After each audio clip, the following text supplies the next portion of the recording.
Okay guys, Assalamualaikum.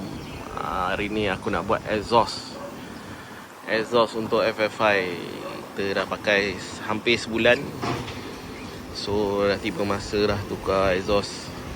Exhaust apa? Okay, tunggu exhaust sekejap lagi aku tunjuk.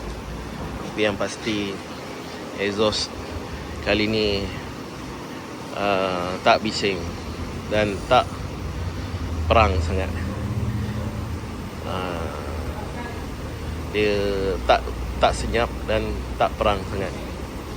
Lebih kurang macam tu lah. Kita tengok macam mana.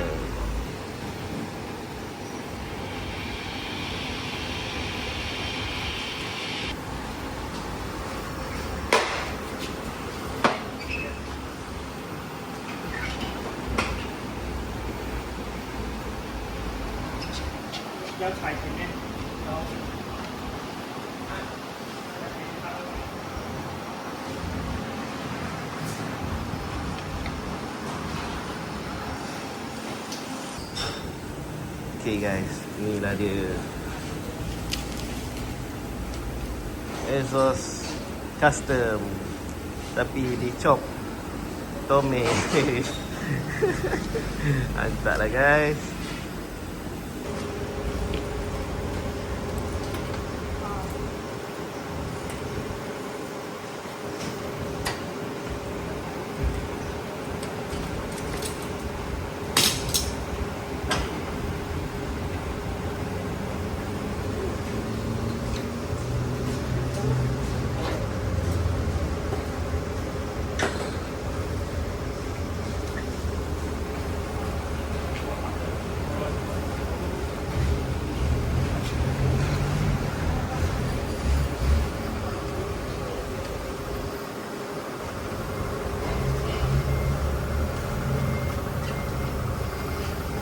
Oh, you dah tukar front bike.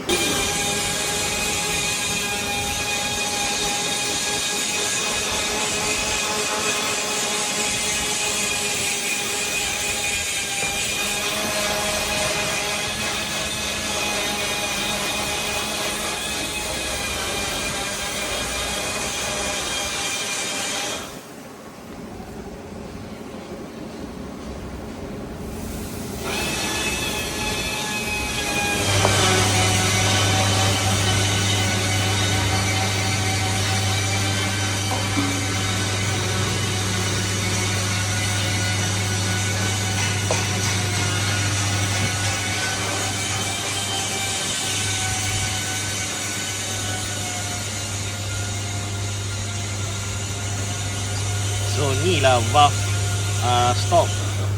Bila kau tekan R mode, benda ni akan buka. So sebenarnya dia ada valve lah. Ni valve dia standard. Bila kau tekan R mode, valve buka. Ramai yang tak tahu Apex I ada function ni. Apex C punya exhaust. Wire dia kat sini.